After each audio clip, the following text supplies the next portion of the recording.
Yeah. Recording's going to be on and off. Yeah, let's do it. And if Gravy turns up, I will add him on. But as I said, I'll bounce on and off. All right, cool. Awesome. All right. Well, thanks for giving me this opportunity to talk about acute management of pelvic ring fractures. I don't think my conflicts are relevant for this one. Stole a bunch of slides from various people, including Deb Stein, who is the chief of surgery at our center for many years. It's at UCSF now. So here's the patient I want us to think about. This talk is kind of aimed at multi-level. It's aimed at residents, fellows, and also attendings in different ways. And so for the residents, imagine that you're out in practice now. You're taking calls somewhere, and this patient comes in. Here's the X-ray, and what are you going to do with this guy? And I think, we spend a lot of time, the people on this call, your faculty, worrying about how to reduce post-traumatic osteoarthritis in various joints. And you can make mistakes and increase the chance the person will get arthritis, and that's bad and that's debilitating and a big deal. But typically, if you make those kind of mistakes, they don't die. That's different here. You can actually kill someone through your inaction or through your lack of knowledge. So this topic always scared me quite a bit as a resident, and I think it should scare you. And you want to have a really firm basis of what are you going to do when this patient comes in, so that you don't have to start looking up in a book, what do I do with an open pelvis fracture?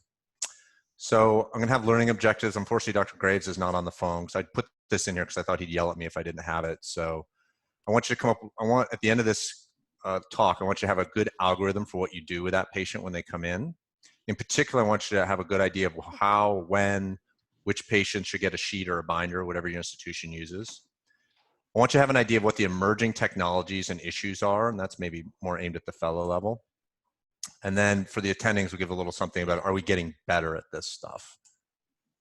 So we're going to do that by talking about what we used to do, what's changed, and what do we need to do in the future. One caveat, this is, one of the big advantages of this format is that we've got an automatic BS meter on, as the other faculty will be here to temper my insane comments that are just local to whatever hospital I happen to work at. But as always, just realize that some of this is site specific. All right, so now let's go through basic, what is the stuff we do in acute management of pelvic ring injuries. So I think there was a relatively straightforward algorithm that has emerged over the years, at least at our center. And then the main and most important question, if you only get one question, right, is the patient hemodynamically stable? That's question number one when the patient hits the door. And we could talk a little bit about how you determine that. Remember, that's a complex question, actually, that isn't just at this moment. Just because their blood pressure is good now doesn't mean it was always good. And just because their blood pressure is good now, that's different than their blood pressure is good now, but they've had 40 units of blood. So remember, that's actually a sophisticated question that's a lot more than yes, no, and it's dynamic. So you're going to have to, these patients, you're going to have to go over time and look at them. If they are determined to be a hemodynamically stable patient, I would argue that's a different topic. That's go do a trauma fellowship. How do we fix a pelvic ring injury? That's not what this topic is about. This is for the patients who are, this topic is about the hemodynamically unstable patients. So if you have hemodynamic instability, now what? So I think the next question on the algorithm is, they're hemodynamically unstable. What does the patient have an increased volume? So I'm going to kick this to the faculty in a second here.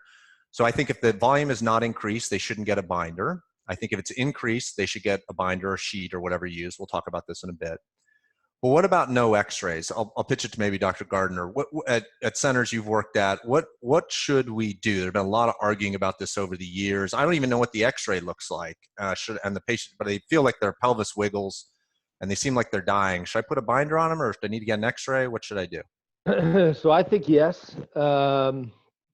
We've had a little bit of the collective, we have had a little bit of an unattended experiment, because that happens essentially in the field by the paramedics, often not even with a sense of pelvic instability, but, bruises around the pelvis, and, patient seems to be in shock and they get a binder. And so and then we come in, they come in a binder, we see the x-ray and we see that it's not volume expanding.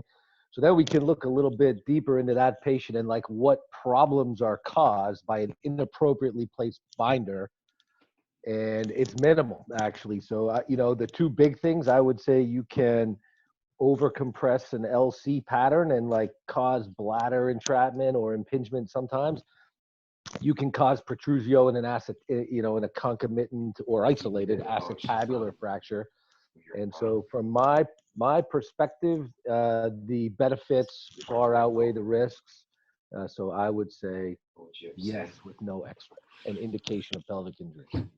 So I think of it exactly the same way. And, this used to be a big argument too, on the point of, the general surgeon should be able to tell the difference between an LC and an APC. But then if you actually look at the orthopedic trauma surgeons trying to do that, we can't tell the difference either. And we argue with each other. So the idea that general surgery is going to be able to read the pelvic, the horizontality of the ramus fractures and figure, that's not going to happen. So I agree. I don't think there's much of a downside. I think that if the car injury, that energy didn't cause the bladder injury, it's real unlikely that your binder is. And I also think the argument that you're making too is the flip side.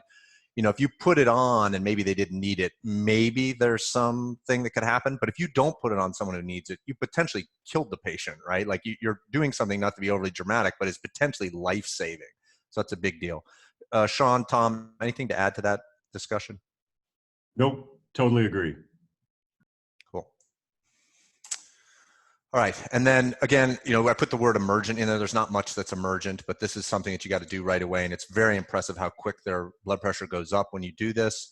It may be because of afterload increase in the old mass trousers, which really none of us on this call are particularly familiar with, but that you're squeezing the body, that may be part of what's going on, but regardless, they do get some systolic blood pressure. Okay. So when in doubt, put on a binder. We all agreed with that. So you're going to identify hemodynamically unstable pelvic injuries. You're going to put something on there, a sheet, a binder. At our center, we tend not to use C-clamps, although I'll talk about that a little bit. Maybe a resuscitation screw. I'm going to talk about that. And then you resuscitate the patient, and then you reevaluate, go around in a circle. So keys to binder placement. Ideally, you want it on the greater trochanters. Too high is bad. The reason for that is they have difficulty ventilating the patient. So if you put it up on their abdomen, it can be very difficult to ventilate the patient. Taping the knees and ankles does a lot, actually. You can cut the holes in the sheets or the binders and move for access. So you shouldn't hear the story, the patient went off to angio and then they died. I don't know what happened, right? At least at our center, ortho needs to be very involved in those patients. It's not, there's a bone, I need to fix it. So you don't want somebody else taking off your binder. You should be very involved in that. And then how long you can leave it on. So Sean, what do you think at your center? How long do people stay in binders? Is it okay to leave them in for a day, or is it they need to get off in 5 hours, or can I leave it on for a week? So no on the week. Thanks for that leading question. We sure like to try to get the binder off within 24 hours, and certainly with intermittent checking of the skin. Have we left them on for 48? For sure. But we are doing our best to check the skin in accessible areas. And I think we're pretty similar, and I think that's kind of a common position. Mike, you have anything to add to that? Yeah, I guess I totally agree. I just we obviously get the patient to the OR as quickly as we can, and with current ICU I think improving understanding of pelvic fracture, urgency, it often doesn't take that long. But I think our concern about skin breakdown, we've really never seen it, even though the initial reports really kind of made a big deal out of it. It's just not, if they get an abrasion or a pressure, it's not high on their list of concerns and totally treatable. So we don't worry about that part too much. That makes sense. So here's a patient who came in, and then he put a binder on it. And I always like to look at these kind of pictures because I find them frequently humiliating, because then I look at my final reduction after I fixed them. I'm like, is it really better than the binder? I don't know. So it is really impressive how well a binder can reduce even very displaced, even, you put a little traction on someone and put the binder on. It is pretty impressive, the circumferential nature of the binder, and what a nice reduction tool those things are. So acute close reduction, the problems with it are it doesn't really start to get to the medical center unless you do it in the EMS providers do it, which we'll talk about in a sec more. It can limit access to the groin and lines. It's frequently applied incorrectly by non-experts. So you always, as an orthopedist, you need to go back and look at that and make sure it's both tight and in the right place. There used to be, historically, way before I was there at Shock, there was a lot of interest in converting people acutely to Exfix. That was a big Burgess thing.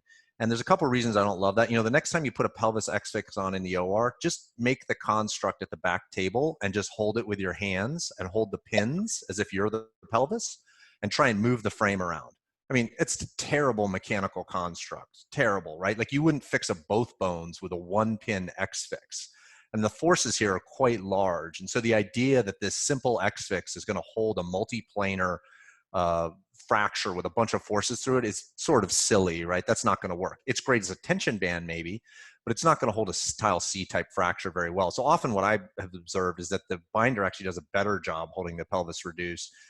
And then when you convert them to an Exfix, you get loss of reduction actually. There's lots of pin issues and things. Soft tissue issues can occur very quickly. And in a binder or an Exfix, it's difficult to sit up sometimes. Okay, so where are we on our algorithm? So if we go back to this person, the patient came in, they're hemodynamically unstable. We put on this binder. What do we do after we have the binder on? And so some people would argue next thing is get an X-ray to see if it's reduced. Let's say it looks okay. Now they're still hemodynamically unstable. What do we do next? And so that's where the controversy historically has been, is what's the next step? You've got the closed reduction method done, but the patient still has bad blood pressure and you don't have another great source for it. So the book answer historically has been angio. And so one of the questions you may have at your center is, well, how long before you go to angio? So at our center, we're a hospital that only does trauma, right? So we have no other things going on in our hospital. So you would think we'd be really good at this, right? So Scalia, the trauma surgeon, did a look at this, and average time was 5 hours. So you could get angio at Shock Trauma if you could live for 5 hours. So that's not very satisfying when you've got a patient who's crashing, that it's taking this long to get the interventional radiologist to come in from home to do this. And those of you who have been involved in these discussions, this is not why they went into interventional radiology typically, right? They didn't want to come in at 2 in the morning to address this patient, and it can be difficult to do it. We once had we did this topic as a group at the center, and we brought everyone in. And so there were all the general surgeons, and we had 25 people from the ortho service and all this stuff, and one interventional radiologist showed up, right? They're just not, it's just not their thing. And there's some question, does angio maybe have some downsides in acetabular fractures? The Shock and the Harborview data conflict a little bit on this. Does it maybe increase your risk of infection if you're embolizing people? Obviously, if they were going to die, you would much rather have an increased infection risk than dying, but it may not be without any complication. Another option is pelvic packing. So this has become popular for a time period. I think it's popularized largely by the Denver group, but it's spread a bit, and we were certainly doing it for years. And the theory is you're supposed to put an Exfix on first, or maybe even a binder or sheet. Otherwise, if you're packing, you're just mechanically opening up the space, and then you're supposed to pack. There's not great data on this, in my opinion. I also think I've certainly seen this at our center used without mechanical constraint, which doesn't make a lot of sense. And I've also seen it used in patients who weren't very sick. So if they're not sick, they're going to be fine, of course, no matter what you do to them. Here's a picture of this and where the packs are supposed to do if this is something you do in your treatment. You're supposed to put them in the true pelvis, the retropubic space. You're not supposed to put them up here. Thanks, Ted Manson, for this picture. So there's problems with this, right? It's not, it requires ortho surgeons to do this. Maybe it increases the infection rate. Who knows? You could open up the pelvis if you don't do some sort of mechanical constraint first, and it might increase bleeding. So I just always want to make a point when I sort of, I don't know if you view that I'm bad-mouthing pelvic packing, but I don't want to confuse. At the very least, I think it's safe to say it's unclear if there's a role of pelvic packing in the acutely unstable patient. But that's very different than packing an open pelvic wound. And so that, I don't think there's any controversy. There's some patient many years ago I had where the patient had a big open pelvis, meaning there's like open wound with blood pouring on the floor, and no one did anything about that. So these wounds should be packed. It's kind of like the Boy Scout stuff, right? You're seeing blood pouring on the floor. You shouldn't just look at that. You should do something about it.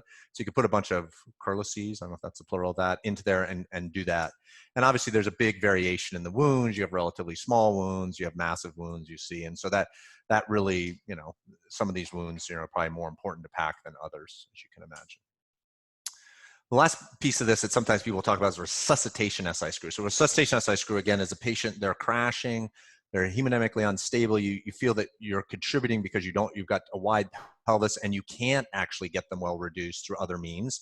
Could you maybe put in screws, maybe even without fluoroscopic guidance? Here's not a great reduction. This, not my case. This is probably what my case would look like if I was trying to get a good reduction. But this is, resuscitation screws that were done blind in an effort to just save the patient's life and put the pelvis back together. But, is this a good idea? And then you're gonna have to go back and revise this because it's not reduced correctly. But this is something people talk a lot about. We tend not to use this a ton, although we're definitely doing some earlier fixation now, which I'll talk about in a second. And the last little piece of this is Young-Burgess. This classification that a lot of centers use, does it predict non-ortho injuries? And that was, historically, that was the big selling point of it, right? LCs, lateral compressions, get head, chest, and thorax injuries. LC3s have increased incidence of lower extremity. That's how they die, is from head and thorax injuries, as opposed to APCs that bleed to death. And the OIT question we used to get asked all the time is APC3s have the highest blood requirement. They average 20 units for an APC3. So that was kind of the thing that was out there. People have looked at this a little bit. Is pelvis fracture an independent predictor of deaths? There's a study we did, and there's a study that Denver and Parkland did together. It's basically the exact same methodology with the same result.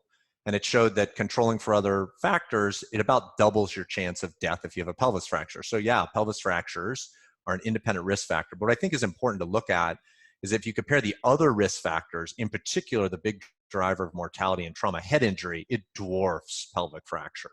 So sure, patients with pelvic fracture die at a high rate, and some of that is likely due to the pelvis fracture, but a lot of it is because people with bad pelvic fractures have head injuries. So you might wonder, are we getting better? So if you look back historically, the death rate was about 9%, and that has not changed. Ted Manson and our group looked at that in 2010, just at our center, and basically argued, we're doing this stuff, and things have changed over 10 or 15 years, but the death rate really hasn't changed.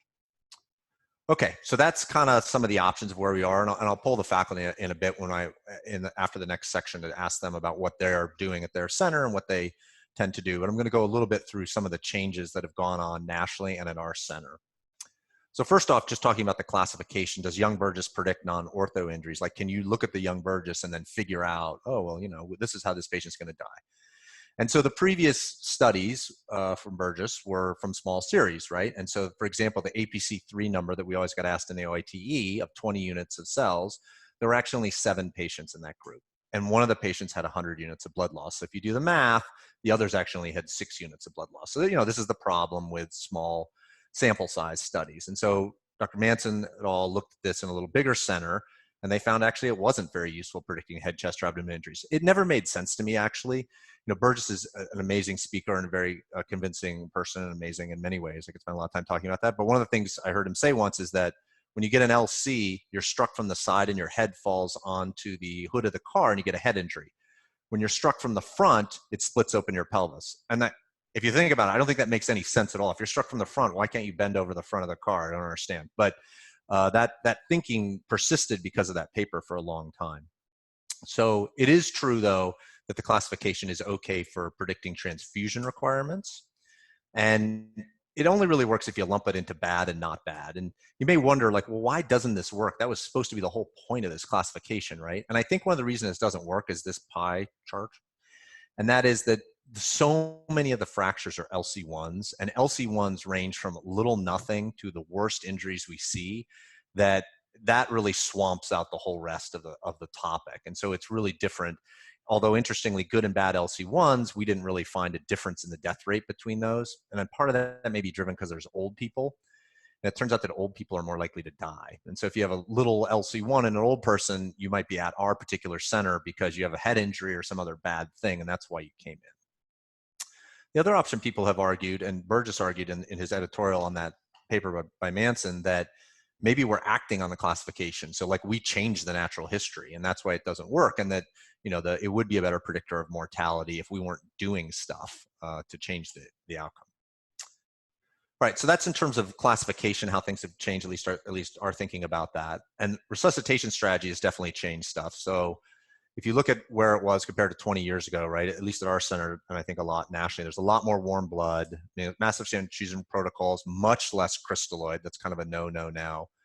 A lot of TXA is being used and has been for some time at our center. TEG-based resuscitation. There's definitely big differences in how resuscitation was. Mike mentioned pre-hospital binders. That's changed in a lot of centers. 4 years ago it was 20%. I don't know what that number is now. It's probably much higher at a lot of centers. We'll hear from the faculty in a little bit about that. So there's not a ton of data. Josh Gary at Houston is leading a study through Metric to look at this a little bit to see, does this make a difference? In terms of various ways to do close reduction, another idea that's resurfaced a little bit recently is the T-clamp. So people on the call are probably familiar with the C-clamp, but there's another version which we at our center call the T-clamp. And so this was published in 2006, but we're pretty slow to read things. So we just kind of discovered it like 2 years ago. We're catching up. It's not bad.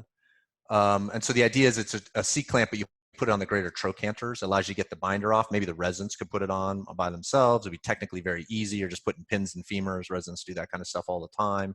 If you had a wound on like a C-clamp, it wouldn't be over the SI screw site. So that's kind of appealing.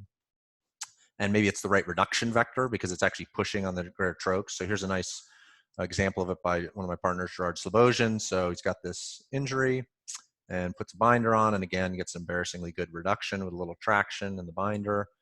And then he takes the patient to the OR and decides that they want to do angio and all this stuff. And instead of dealing with it, we're just going to put this T-clamp on. So you can put some wires in, pretty easily put this device on, and then pop off the binder. Then you get lots of easy access, and everybody loves it. So we sort of went through a time period for a year or two where we were doing a lot of T-clamps. And I think our honeymoon period on that is over a little bit. It's sure easier than a C-clamp. It holds the reduction better than an Exfix because you're really pushing the greater trochanter. So I think that's great. You get a wound over the greater troch, and so I think that's a lot better location for that wound. It's real easy to over-reduce things for sure. The other problems are that you do get a wound over the greater trochanter, and the device, the technical use of that device is it's really tricky. And it has a lot of trouble with binding because it doesn't have a rotational axis. And then we had issues on the floor with it too, right? We had some binders that, that pin is very flimsy. And so we do a lot less of it now, but we had a time period where we're definitely experimenting with it a couple years ago. There's two more pieces that have changed. One is this multi-purpose OR suite. We'll find from the other faculty how many of them have this. So this is something that was at our center that is supposed to be the latest, greatest thing. And it's got, it's designed for trauma, and they can do angio, and you can do every single case in the world in there. And once we implemented this at our center, we drastically reduced the time to angio. And that was great. And so you didn't bring in interventional radiologists, you brought in trauma-trained attendings who are also expert in angio. So now you have the trauma team doing this instead of the radiology team doing it. And so the idea of this hybrid room is great. But I think for me, it's not really the room. It's really those trauma and vascular trained surgeons and easy access to them that has really made a big change at our center, because they're there right now and they're real hungry like surgeons usually are. So they want to do lots of things. The problems are, of course, that this is really expensive. And how often do you use it? Is it really worth it? Like, how often do these patients come in? And for routine cases, at least the way ours is, it is not great, in my personal opinion. So like, we have this giant, expensive C-arm that's used for radiology. When we do a case in that room, we bring our own C-arm in, right? We can't use that thing. It's too complicated. The table doesn't work, so it seems a little silly. And the last thing I want to talk about that's a change, which is probably the one that's of most interest for this audience, is REBOA. So REBOA is, certainly burst onto the scene in the last 10 years. And, what are the indications? What are the complications? If you're a center that doesn't use it much, well, what is a REBOA? So REBOA stands for resuscitative endovascular balloon occlusion of the aorta.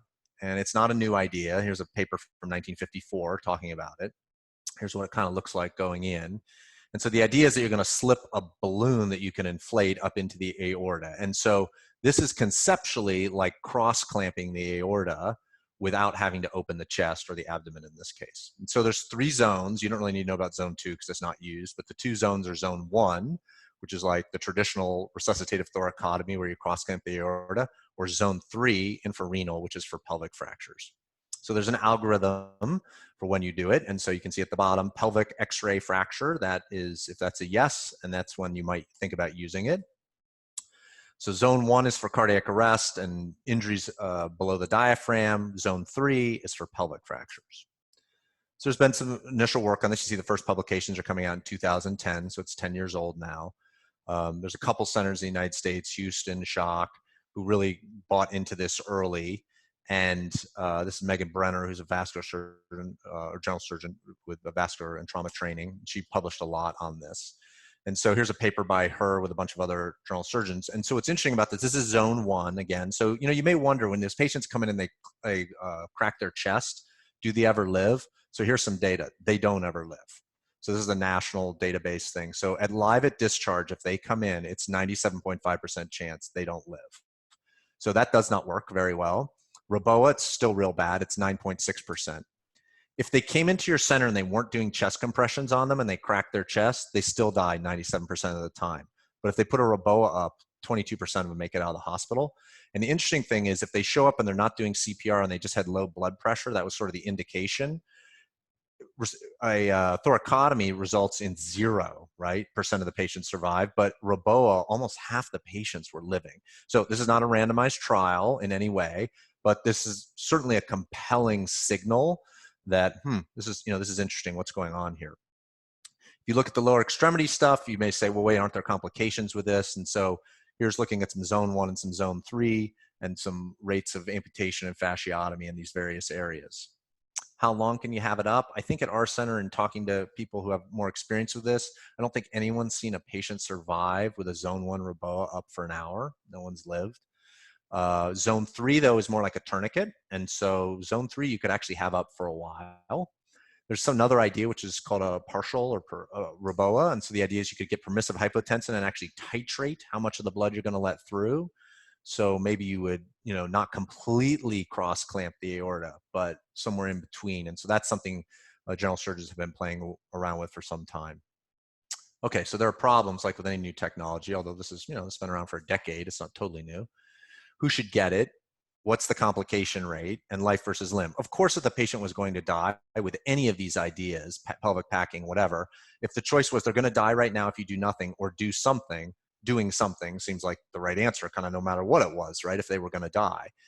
But for some of these patients, they weren't going to die, and it's hard to figure out who they are. And if your treatment has a big complication profile, that can be an issue. So amputation is the thing mostly that people get nervous about this. And a lot of the thought is that it's complication with the insertion site and that clotting off those arteries. And, some of the studies I think have, in my opinion, have undersold this risk a little bit. Now, the technology has changed a lot and the catheters are smaller. And so probably this risk is decreasing over time. But we certainly, if you look at our publications that come out of our center, we say there's not much of a problem with it, but here's a patient who got Roboa and they're alive, but they seem to be missing something on the right side. And that was related likely to the Roboa, but they lived. So I think if you look at our center over time, kind of what I'm seeing is less packing, less use of Exfix. We are seeing more acute fixation, not necessarily resuscitative screws, but okay, let's get the fluoro out and actually try and reduce the pelvis and do that. I think our trend is to do a little bit more of that kind of stuff. And I'm going to pause at this point and ask the faculty a little bit about what they're doing at their centers. Dr. Higgins, I don't know if you are still on the line. I see you unmuting. Can you tell us a little bit about your center's use of Roboa, pelvic packing? Do you have a special angio suite down in the trauma room? What's the go-to maneuver at your place for a person with a pelvis fracture who's hemodynamically in trouble? We don't use Roboa at all in our universe. We have one of those special suites. My feedback on it is that giant machine that you showed in that slide, the one that's anchored to the floor, is a bear to do any orthopedics with, like inlets or outlets. It's just like, honestly, we will like spin that thing around and bring in the actual C-arm. Or we've taken now to just moving the patient out of the room to another room where we can just use a flat top. One point of interest on the Roboa is when I was in England, Chris Brand and those guys are talking about, they're deploying that thing in the field. You better be good and pretty close to dead to try that in the street in London, but apparently they do. Yep, and the case that was sort of the national case for that there's apparently some controversy because, it was in London and they were very close to a trauma center. The patient wound up with an amputation. And, there was exactly question of like, as usual, like who what would have happened if the patient had just been brought to the trauma center, which was 5 minutes away. It's ballsy. Yeah. Yeah. So that's our that's we haven't used it for any orthopedic surgery. Sean, what about you guys? What you guys, pelvic packing or REBOA or anything? Yeah, we've not ever embraced pelvic packing to any significant degree, and it's the on occasion, and it's not based upon any science. It just seems that you've got alignment of general surgeons and one of our pelvic guys that are there at the same time, and it seems like the right thing to do. How's that for not scientific? But I would say it's always been rare, and it remains rare. REBOA, rare at our institution. Vascular hybrid suite, yes, we have one. Similar experience, plus the vascular guys, that's just their room. They just squat in there, and that is the vascular OR. So if it happens that a patient goes into that room with an associated vascular injury and they work on them, that's great, but we don't move trauma patients in there who are hemodynamically unstable in anticipation of having everybody get on board and play vascular, general surgery, and ortho. And your last point, less Exfix, yeah, that's been, I would say, a 10 to 15 year trend. Many more sheets, significantly fewer external fixators. And I think we've always, from the chip years, we've always tried to fix pelvic injuries early. And so I don't know that has changed much, because that's been relatively consistent. And I think with regards to like resuscitation screws, everyone has the one case every other year and they show it at every conference, but the reality is that does not get used very frequently, but maybe once a year that Connor, Reza, or Mike will do kind of an acute resuscitative screw with the knowledge and intention that they're going to switch it out later. Cool. Mike, what have been your thoughts?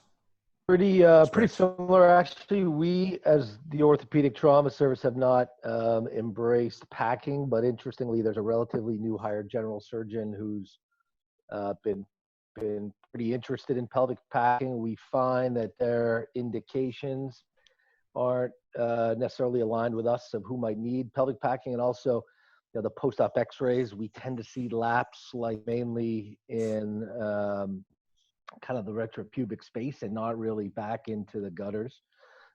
We have some pretty sweet, like pretty big high-tech hybrid rooms in our kind of new hospital that opened about 6 months ago. And I totally agree with the fluoro comments.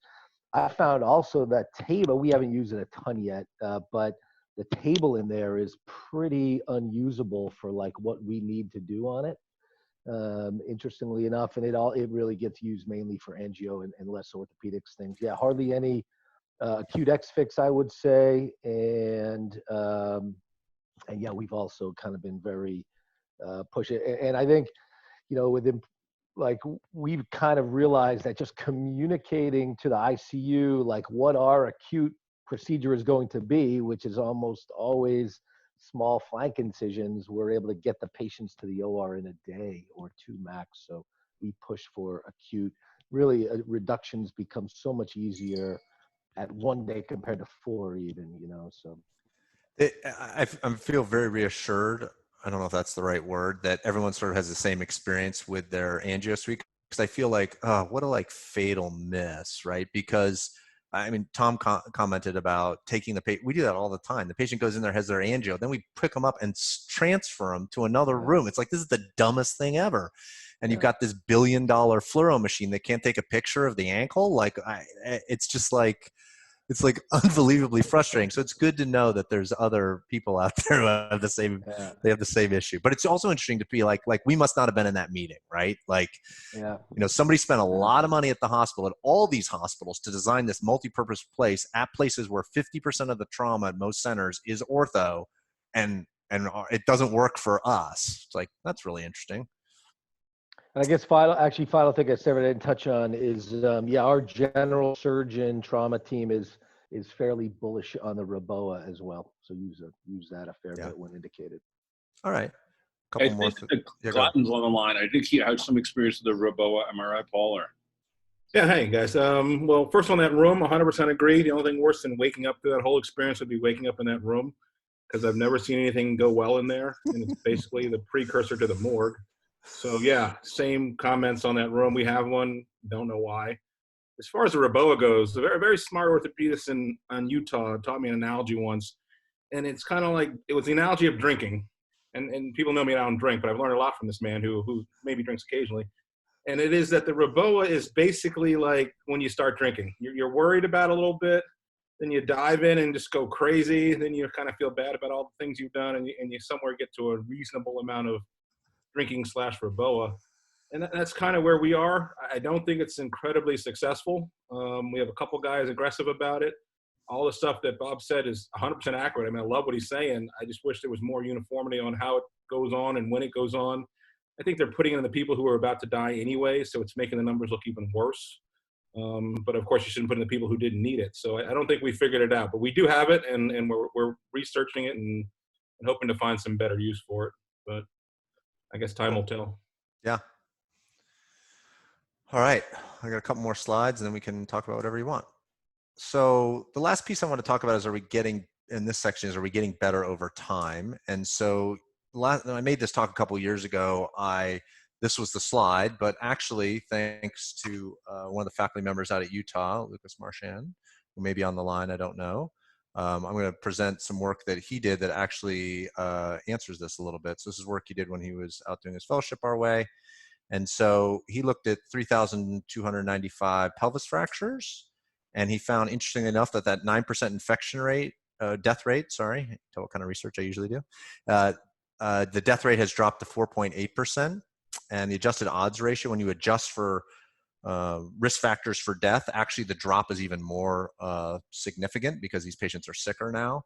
So the adjusted odds ratio and the absolute difference between those is over 6% actually. So there's been a big drop, and here's the crude mortality. So the bottom are the years. This is all just one center. This is just shock data.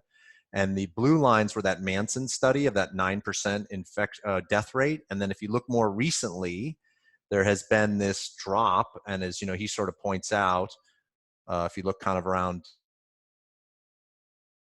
at 7.5%, there's most of the point estimates are above that in the previous time period. And you get out to later time period, they're like all below it. So it seems that something happened perhaps during that time period. Lucas, I don't know, are you on the call right now? Yeah, I am. Can you hear me? Yeah, absolutely. Hey, I was wondering if you could comment on, it seems like there's a dip that happened in the 2000. Do you have any thoughts? I know you've read this literature a lot on what do you think happened then?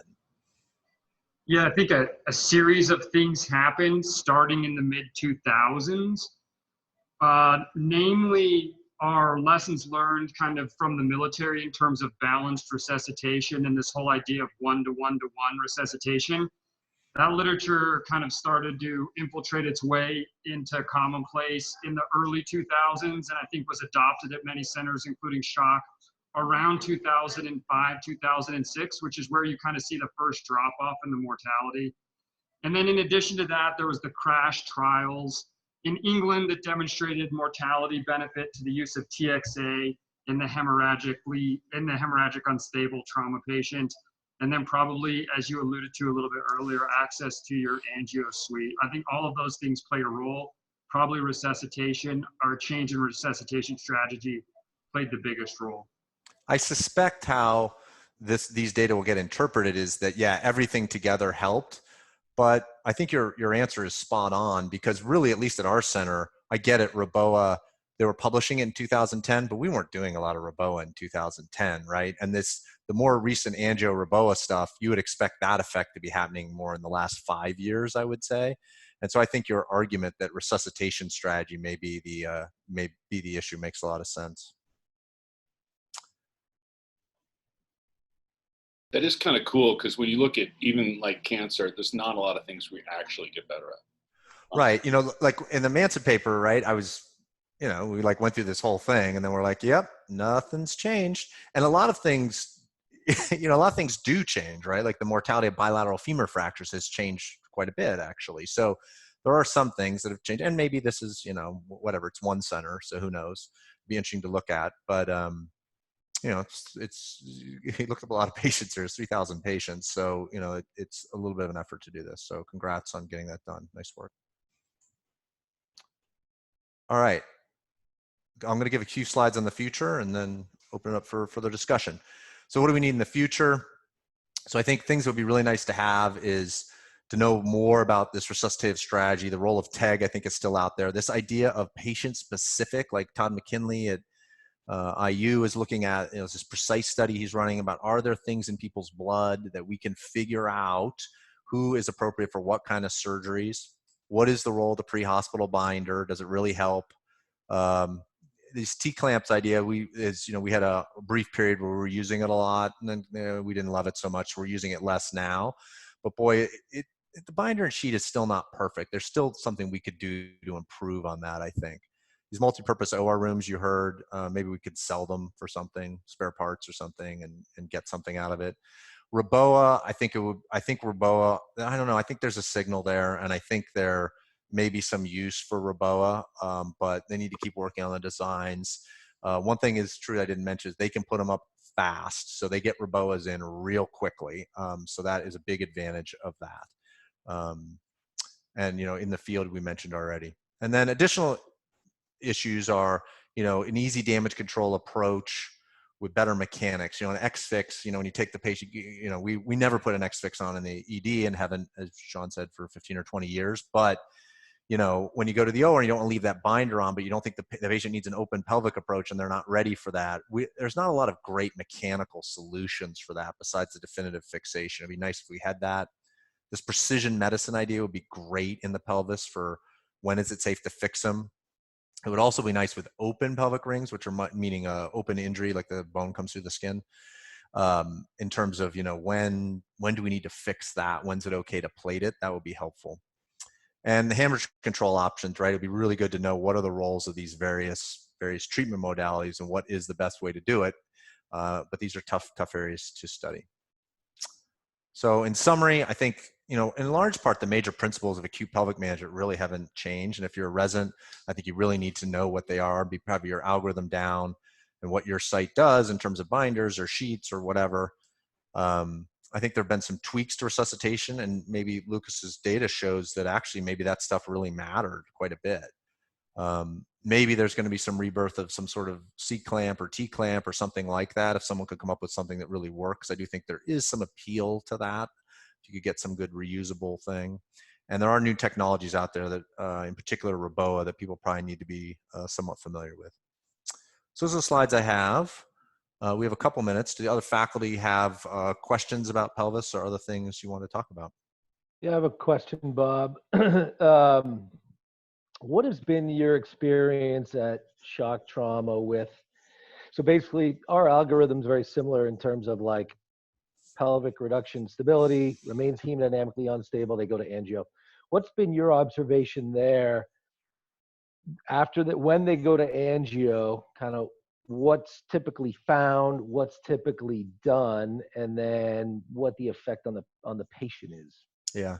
So without any data, which is how I like to talk in general, because that frees me to say whatever I want. What I would have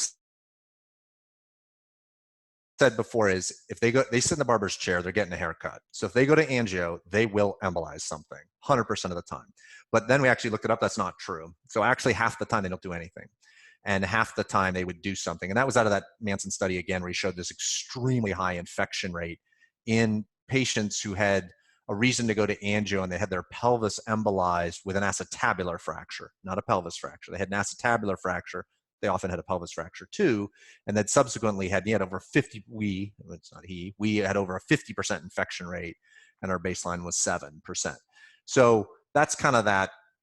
That's not quite the question you asked me, but there's a lot of devil in the details there. And, you know, part of the reason you may be seeing different results at different centers is they maybe have different indications, and they may have different percentage of the patients that use non-selective embolization. If you talk to interventional radiologists, some of them will say, well, look, the patient's having hemodynamic instability and you called me in at 2 o'clock in the morning and I don't see anything bleeding. but I'm going to non-selectively embolize into where the field is because it's just a picture in time and they were bleeding and I don't want them to die. And other people say, no, wait a second, right? I'm not going to knock out some blood vessel. I don't even see anything. So I'm curious to hear what your experience is, because I think historically, we were kind of all over the place because it was just the interventional radiologist on call, whereas now we have a much tighter group of trauma people who are doing all our angio that we work with every day. And I think I bet we have more people who get angio and nothing gets done, is my suspicion. But I also bet we get more angios because it's a lot easier to do. Yeah.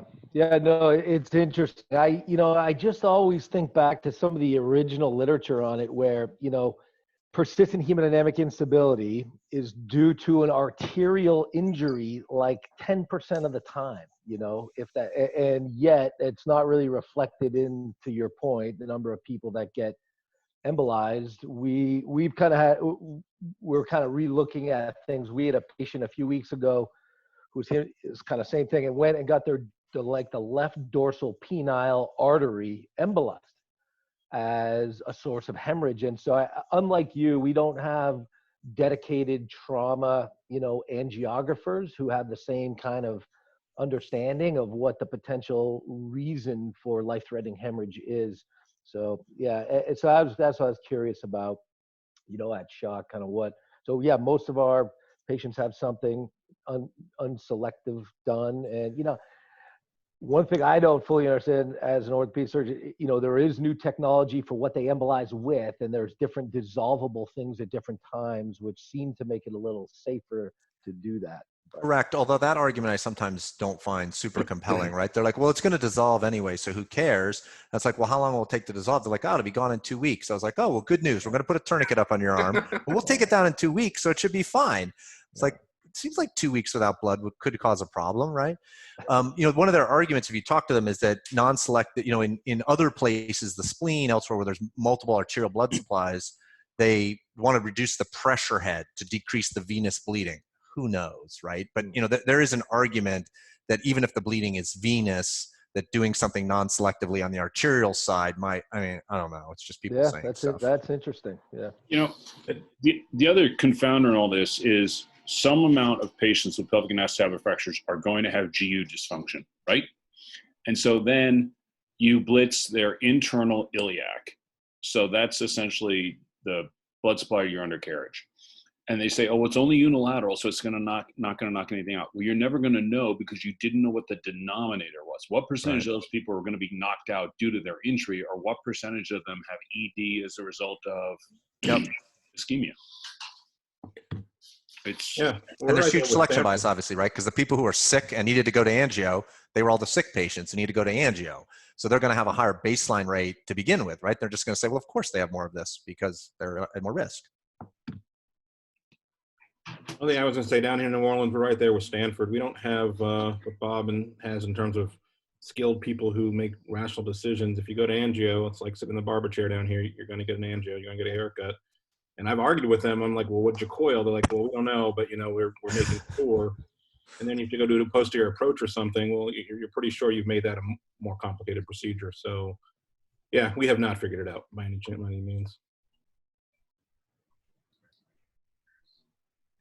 Cool.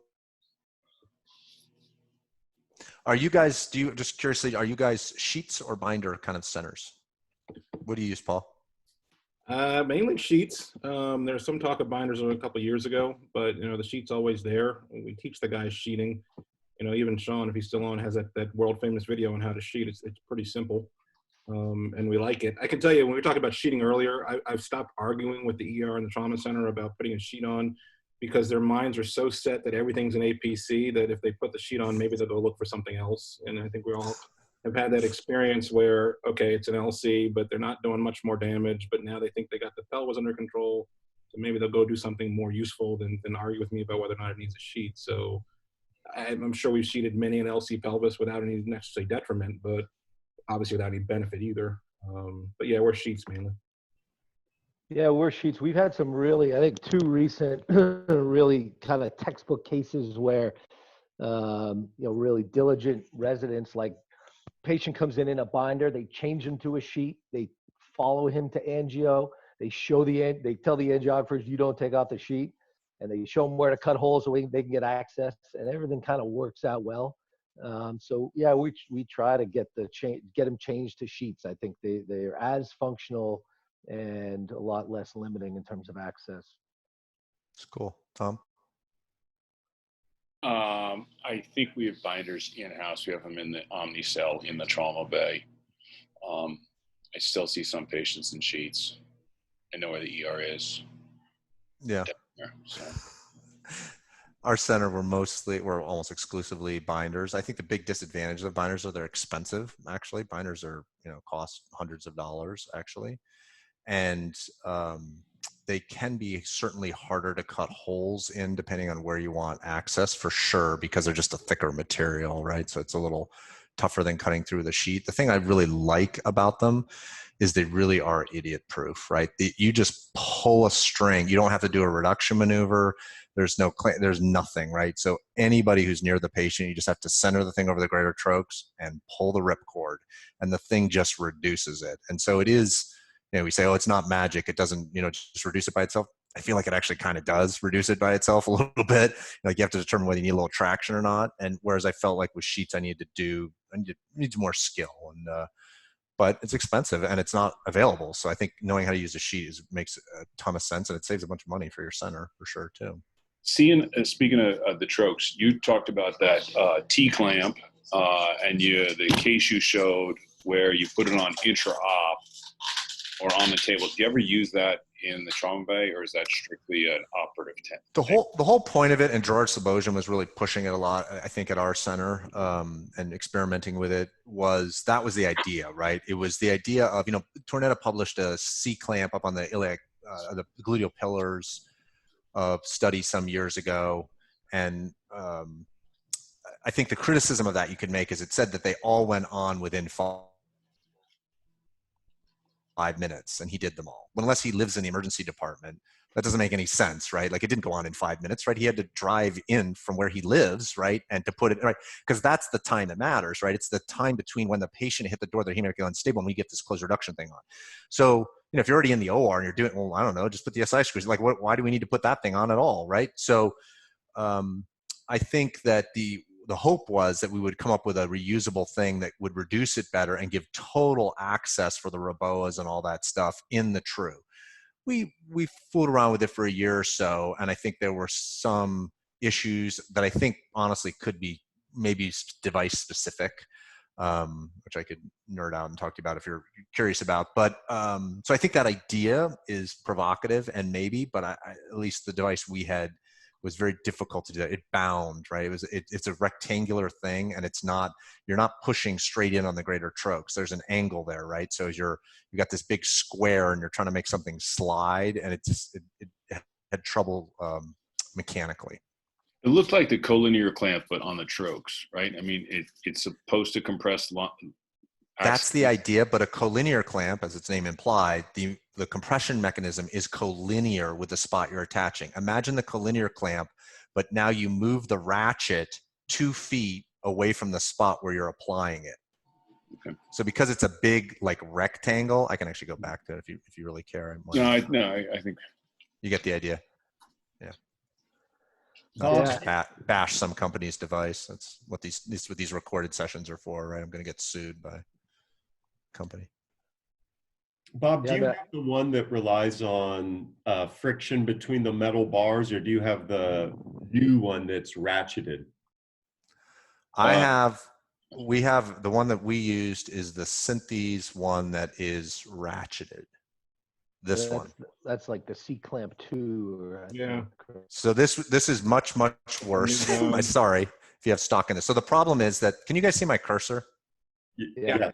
Yeah. So, here's where the vector is being applied, right? That's where you want it to have, but the ratchet mechanism is way out here, and these wouldn't necessarily be parallel, right? Because you could put them in parallel, but you can imagine in the acute setting that may not be so easy to do. And so just my experience was that this device tended to jam, and maybe we had bad versions of the couple that we had, but I struggle a little bit with that, and I think that made people less excited to use it. But it worked. We did it, right? I mean, I'm just saying maybe it's lack of experience. If I did it more, I'd be better at it.